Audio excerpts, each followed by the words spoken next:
Hello, Fuse Nation. My name is Alex Fuse, the host of Fusion News. Today is March 14th, 2018, and we have another big show for you right now. I am on the phone with Jim Murray from 98.5 Boston Sports Hub. Jim, first time on the show since the Patriots lost the Super Bowl. I have to ask you, what's worse, the Patriots losing the Super Bowl or basically losing every single player that held the team together in 2017?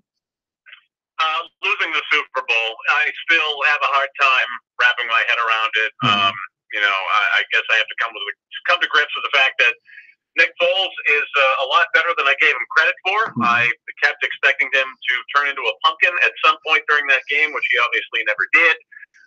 We have the whole Malcolm Butler situation, which we'll never get an answer to, seemingly, and why he never got on the field for even one snap. So it was a tough pill to swallow. It's I can understand the upheaval in free agency. That happens. That's the NFL. But them losing Super Bowl 52, yeah, it's going to be a long time before I'm over that. What is the future of this Patriots team? I think your guess is as good as mine right now. I think that everything is in flux between Tom Brady and Bill Belichick.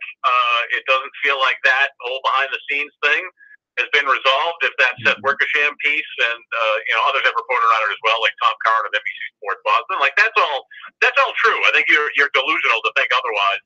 That to think that what's going on behind the scenes between Belichick and Brady isn't real. Like that's real. I think there's an issue there. I think Tom is upset with the fact that he doesn't have Alex Guerrero in the stadium and with the team like he did in the past. And I don't know. I'm still not going to be shocked if something tips either of those two parties to walk away sooner than any of us expected. I still think there's things that could happen between now and the preseason that could force Belichick or Brady out. So as of right now, it doesn't feel great. Who do the Patriots need to sign to, make you feel a little better going into the next season?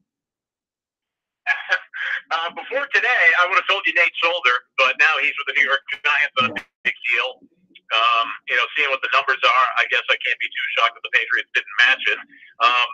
Everything seems to be in flux with Rob Gronkowski. So I had said now for weeks that my 1-2 were getting Gronk back in and making sure that he's happy financially, and bringing back Nate Solder to protect the blind side of Tom Brady, who's going to be 41 next season. Well, the latter certainly isn't going to happen because he's a New York Giant. The Gronk thing still feels like it's unresolved. So I don't know. For me, it's Gronk. Like, make sure Gronk is going to be back and wants to play football, and Tom Brady's going to have his best weapon. So it's making sure Gronk is happy and getting him whatever money it takes to make that happen. Now, usually when you sign a contract, you are basically going to be playing for that many years, and Gronk obviously has a few more years left on that contract. How surprised would you be if Gronk left the Patriots this offseason and went to the WWE? At this point, Alex, I think, again, because of everything going on behind the scenes with this team and how uncertain the whole thing feels, and guys talking about being a lack of appreciation and being unhappy, and Brady, saying these things, or at least his wife said these things, I think through him in the latest episode of Tom versus Time. Gronk, certainly not happy. I don't know. Like, I'm not going to be shocked if he walked away. I think it's a legitimate threat that he can go to the WWE, make $6-7 million a year as a superstar, in which he's not putting his body through as much abuse as he would during the NFL season. I think that's a real thing. So he's got a real option, and that's something else that has me extremely concerned as a Patriots fan. Let's segue quickly, and if I'm Vince McMahon, I want to get Gronkowski because there's obviously a real tension between Brock Lesnar and the WWE. There's rumors that Brock is going to go back to the UFC, and that's their main star. He's a WWE Universal Champion, has been that since last WrestleMania. They did sign Ronda Rousey, but man, if they get Gronkowski, that has to add some major star power, especially if they lose Lesnar after WrestleMania this year. There would definitely be a tune-in factor for it. Like, I'm not as big of a WWE fan as the show's producer, Jimmy Stewart. I mean, he's like an expert on all this stuff. But I have to say, if Gronk went to the WWE, at least for that initial bump, like, I'd tune in to see, if they're going to make him a heel, a face, how he's going to be, how his chops are in terms of cutting a promo. Like, even someone like me that only casually tunes in every once in a while, the WWE gets Gronk, he's appointment viewing. Definitely. Are you going to be watching WrestleMania in a few weeks?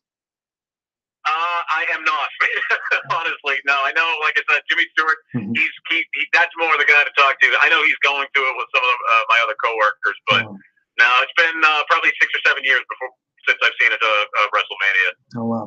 Let's switch gears now and talk some Red Sox. I know it feels like baseball season is months and months away. It feels like the free agents is basically just starting up. It's off season starting, but baseball is what I think it's 15 days away, opening day. Yeah. What's your gut reaction to JD Martinez going to the Red Sox? I know you said you didn't want him to go to the Red Sox, waste some money. He wasn't really a sexy name, I think you said, and that you just didn't want the Red Sox to do anything going forward in the rest of the offseason, just get on to spring training. So, gut reaction to JD Martinez going to the Red Sox? Nothing's really changed from what you just said. I kind of met the signing with a shrug. I wasn't all that excited. I think what you've seen out of him the last couple of years, I think, was a bit of a fluke. He's obviously going to be under a heck of a lot more pressure here than he was in Arizona, and I think even in Detroit. And considering who he was protected by in those lineups, Paul Goldschmidt in Arizona and Martinez in I'm blanking here. Is it who am I thinking of in Detroit? Oof. I don't know either. No. Well, scratch that. Let's start again if we can do that one. Okay. JD Martinez going to the Red Sox. I'm still not that thrilled with it. I met the signing with a shrug. I would rather this team just kind of stood pat, wait until the following off season when you can be in on a guy like Manny Machado or maybe even Bryce Harper. I hope he can produce, but I tend to think that what you saw the last couple of seasons in terms of the big numbers that he put up, I think that's a bit of a fluke. So I hope I'm wrong. I hope it works out for them, but I felt like it was a bit of a forced move. What is the importance of David Price to this Red Sox team? Huge. I mean, I have a lot of questions about the back end of that rotation, and you certainly have guys that are dealing with injuries like Stephen Wright and Eduardo Rodriguez. So you have guys that I think aren't going to be able to put up the numbers that they have in the past, like Rick Porcello, down year for him last year, coming off a Cy Young year. Is he going to be able to replicate what he did 2 seasons ago? Probably not. Drew Pomeranz, I think that was a fluke what he did last year. So in Sale and Price, yeah, you have 2 legitimate aces as long as Price can live up to that and he's healthy. So it's a huge year for him. Who scares you more, Aaron Judge or Giancarlo Stanton? Oh, boy. Can I just say a coin flip? I mean, they're both nuts. Those guys are legitimate terrors, and it makes the Yankees, I think, the most interesting team in baseball right now, having those guys in that lineup. Are we going to be seeing the Red Sox and the Yankees in the American League Championship Series this year, or do you think that this Yankee team is going to run away with a division and the Red Sox are going to maybe make the wild card or not even the wild card? I think the Red Sox are a wild card team. I think they're, look, with that lineup, and I think their pitching is underrated. I still think, to me, right now, the Yankees will come out of the AL East. The Red Sox will come out as a wild card, but neither of those teams, to me, are close to Houston.